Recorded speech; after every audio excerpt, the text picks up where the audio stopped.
Welcome to this course of ethics. We are in unit number 2, Persons Ethics.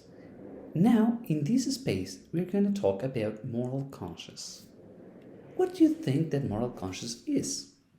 To understand it, we must first record what a conscience is. Well, conscience is the knowledge that one has on oneself and one's surrounding.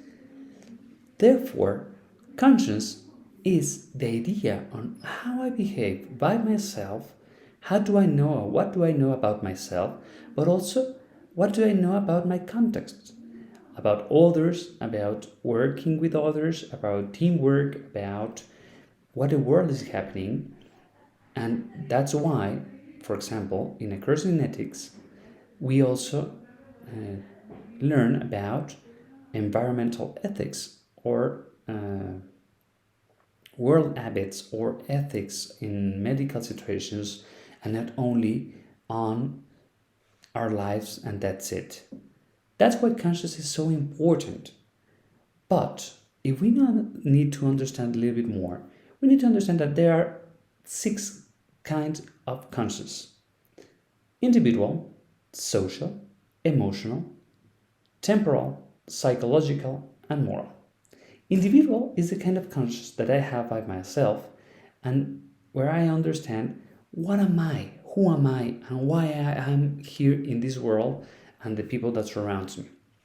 Social is how about I am related to others, how conscious I am of the problems that others have, the problems that are in the society, how can I behave with them, and how can I help them to be better. Emotional are the conscious that I understand the feelings and the emotions about myself and the emotion that other has. So I can recognize that someone is angry or sad or happy and I can deal with that.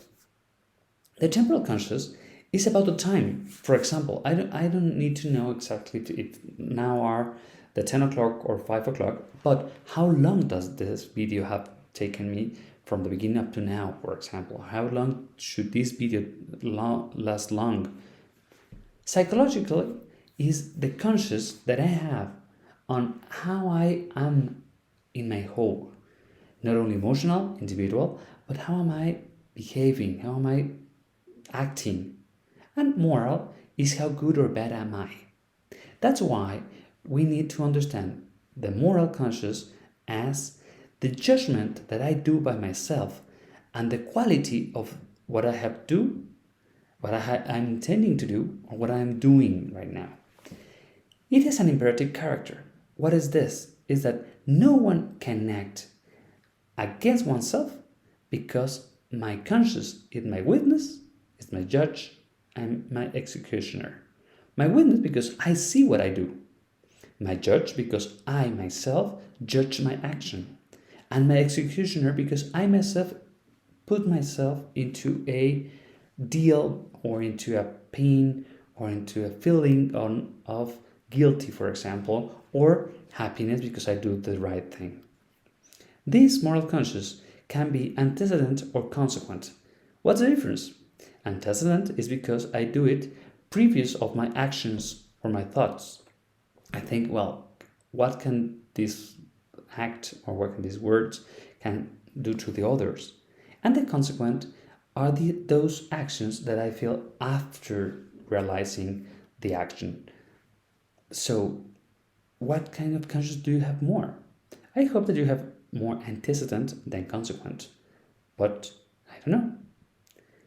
The kind of moral consciousness have 6 different options. First, the true moral conscience. The true is the one that gets along with the truth. So that my actions and my conscience get along with the truth. What it is, what I had to do with the ontological good. The right one is that goes with the truth, but not because I am conscious of that, but because it is intuitive that I am going through the right place. And erroneous is the one that I go wrong by myself. I know that I'm doing something wrong, and even though I'm doing it. Those 3 cannot be mixed. If if someone is true, it's right. If someone is right, not necessarily it's true. But if some conscience is erroneous, it cannot be true or right. On the other way, if my conscience is rigid, it's because I always act the same way. So, for example, if I am true, I need to be rigid. But not necessarily if I am rigid, I need to be true because I can be rigid and erroneous. If I am lax, I cannot be rigid because I am lax. I sometimes do it and sometimes not. But I can be lax and scrupulous, but I cannot be scrupulous and rigid, for example. Why? Because scrupulous is the idea of thinking a lot, and maybe sometimes even don't act. So because I'm thinking so much.